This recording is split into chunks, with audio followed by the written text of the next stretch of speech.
Cześć, witajcie, tutaj Nelfights Gaming After 30. Wczoraj w nocy wróciłem z IEM Katowice i chciałbym wam opowiedzieć trochę o moich wrażeniach, tak naprawdę szarego widza, jakie wrażenie na mnie zrobiła IEM, finał Mistrzostw Świata tak naprawdę w Katowicach 2015. Ja mam na imię Michał, rodzina mówi na mnie Michał, koledzy mówią na mnie Karma. Pewnie te osoby, które mnie znają, połowa z was znam jako uszat, który się wygłupia w internecie. Natomiast na co dzień ja jestem częścią zespołu, która setek osób właściwie, które budują to przedsięwzięcie dla was, ten spektakl. I ja mam ten niesprawiedliwy przywilej, że na mnie spływają wszystkie laury. I ja mam ten niesprawiedliwy przywilej, że mam przyjemność tu wyjść przed wami, przywitać się z wami, otworzyć troszeczkę imprezę.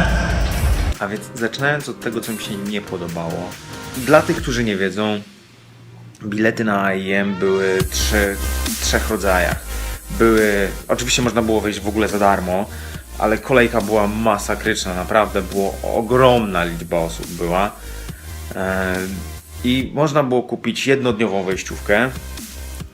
Ona kosztowała około, powiedzmy, 12 euro. Można było kupić coś takiego, czyli 3-dniową wejściówkę za, powiedzmy, 30 euro i były bilety premium, które gwarantowały miejsca siedzące i tak dalej za 100 euro mniej więcej, powiedzmy, w przeliczeniu. Ludzie z priorytetowymi biletami teoretycznie mogli przechodzić bez kolejki przez specjalne przejścia, tak przynajmniej było w piątek, między halą Expo a samym spotkiem, bo w samym spotku był tylko League of Legends, a w hali Expo był StarCraft, był CSGO i była generalnie cały element wystawienniczy był właśnie w hali Expo. No i o ile w piątek można było się tam bez problemu dostać i osoby z biletami priorytetowymi mogły sobie przechodzić takim specjalnym przejściem, gdzie było przejście dla prasy, dla cosplayerów, dla VIP-ów, dla chyba gości, ale na pewno dla zawodników, no i generalnie kilku takich uprzywilejowanych grup, w tym osób z biletami priorytetowymi. W sobotę już tak nie było, jak się okazało, a co gorsza, nie dało się wyjść ze spotkań. Po prostu było zamknięte. I okej, pewnie gdybym się strasznie uparł, że to jest ograniczanie wolności i zaczął się kłócić, to pewnie by mnie wypuścili.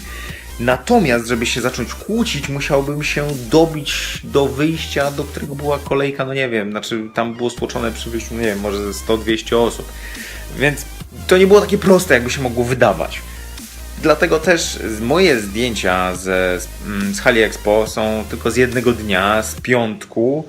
Jest ich tylko kilka, bo stwierdziłem, a dobra, pójdę w sobotę, to nakręcę. No niestety, nie udało się. Z tego co wiem, co gorsze, w niedzielę było to samo, że ja przyszedłem do spotka o 16 już na finał StarCrafta 2 i później League of Legends. I nie można było, też słyszałem, że nie można było, ludzie próbowali się przedostać do hali Expo i nie mogli. Kolejna rzecz to kwestia organizacji meczów. Jako że nie dostałem się do strefy StarCrafta i CS-a na dłużej niż chwilę, w piątek, to mogę tylko powiedzieć to z perspektywy meczy LoL'a, że trochę za dużo czasu było poświęcone na przerwy. No okej, ja rozumiem, że zawodnicy muszą się przyjść, przygotować, natomiast LCS, ta liga europejska, amerykańska, też co mecz zmienia drużyny. I to nie jest tak, że oni potrzebują 45 minut na przygotowanie, tylko jakoś to się dzieje szybciej. Ja rozumiem reklamy, pogawędki, pogadanki, wszystko ok. Natomiast przy 8 godzinach, 9 godzinach całego wydarzenia trochę to zaczyna być męczące. Co więcej, to się przekłada na kolejną rzecz, do której mam uwagę, ponieważ był z założenia nierealistyczny i niemożliwy do zrealizowania harmonogram spotkań. To tworzyło straszne opóźnienia. Najlepszym przykładem jest po prostu finał. LoL mógł się zacząć z 2-godzinnym opóźnieniem. To jest o 20 w stosunku do tego, co było planowane o 18. I tak naprawdę tylko dzięki temu, że TSM udało się wygrać w szybkim 3-0, byliśmy w stanie skończyć o 23.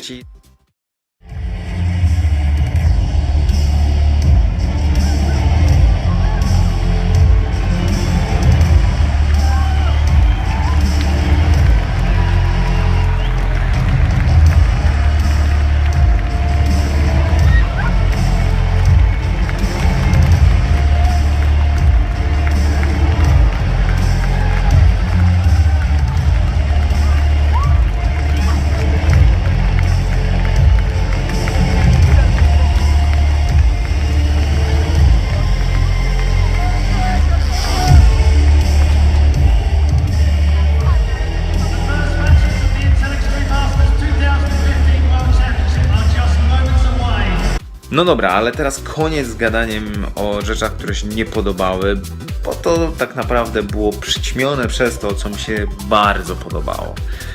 Zacznę może od cosplayerów. Scena polskich cosplayerów, przynajmniej ta, która tutaj się zjawiła, była zdecydowanie młodsza niż to, co widać na różnych eventach amerykańskich. Miałem wrażenie, że ta średnia wieku była zbliżona do powiedzmy lat 18, a przedział był powiedzmy od 16 do 25, max 25. Stroje naszych cosplayerów były fantastycznie dopracowane i dla mnie one wyglądały super profesjonalnie. Zapadły mi w pamięć Pool Party Leona, Warring Kingdoms Xinzao, była Katarina, jeszcze Rengar był fajny, ale Blood Moon Trash moim zdaniem był absolutnie najlepszy. Więc cosplayerzy naprawdę duży szacunek i wielki aplauz. Druga rzecz to jest publiczność, która mi się podobała. Mimo że była straszna mieszanka ludzi, trafiali się różni tam ludzie. Mniej i bardziej ogarnięci, to jednak większość tej publiczności była naprawdę super ogarnięta. Super się orientowali w tym, co oglądali. Tak uważam, że naprawdę jesteśmy w fajnym miejscu. Nasza młodzież fajnie kibicuje. Nie mówię, że jesteśmy wcale najlepsi, ale naprawdę jest fajnie. Kolejna rzecz to jest bardzo pozytywne nastawienie VIP-ów ogólnie. Ja osobiście widziałem, jak zszedł Cramps, były jungler Dignitasu, zszedł z Analyst Desk do kibiców niżej, pogadał z nimi, podpisywał autografy, robił sobie zdjęcia. Ja osobiście mam zdjęcie gdzieś z Czobrą, który też wyszedł. Dla łowców autografów było naprawdę dużo możliwości pogadania z tymi ludźmi, fajne interakcje i to mi się też bardzo podobało. Wspomniałem Czobrę, prowadzącego tegoroczny AIM i powiem wam, że to był najlepszy prowadzący, jakiego do tej pory widziałem, a kilka streamów już i z różnych eventów widziałem i naprawdę tak fajnie prowadzącej osoby chyba jeszcze nie było. Ta jego pozytywna energia bardzo dobrze wpływała na całą publiczność. No i właśnie, to wpływało na fantastyczną atmosferę spotkania. Słuchajcie, kilkanaście tysięcy ludzi, którzy skandują TSM, TSM.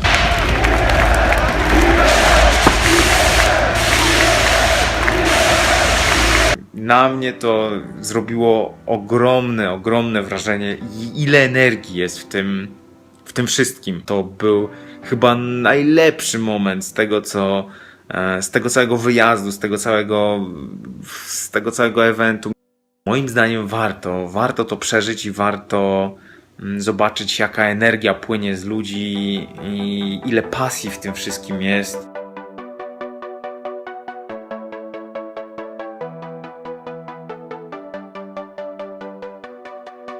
Teraz takie szybkie podsumowanie TLDR, tego co mi się nie podobało i co mi się podobało.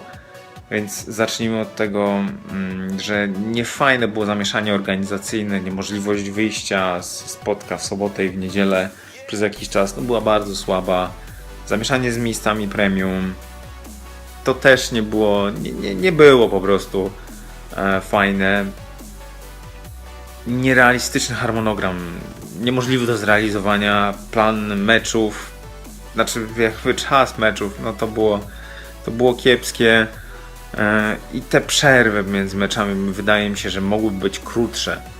Natomiast jeżeli chodzi o pozytywy, to przede wszystkim cosplayerzy, fantastyczni polscy cosplayerzy, fantastyczna polska młodzież i publiczność, bo fajnie się zachowywała, fajne, pozytywne nastawienie VIP-ów, bardzo fajny prowadzący Czobra, no i fantastyczna, super atmosfera, jeżeli chodzi o spodek, w ogóle o wszystkie mecze, natomiast o finał sam, tu po prostu atmosfera była elektryzująca i fantastyczna i warto coś takiego zobaczyć moim zdaniem, przynajmniej raz w życiu, jeżeli się lubi gry, jeżeli się lubi e-sport, to warto raz w życiu na jakiś, szczególnie jeżeli jest takie wydarzenie gdzieś w pobliżu, warto się przejść i warto to przeżyć, poczuć, że to jest coś, że ludzie grają w gry i że im się to podoba. Dzięki bardzo, że wytrzymaliście ten filmik.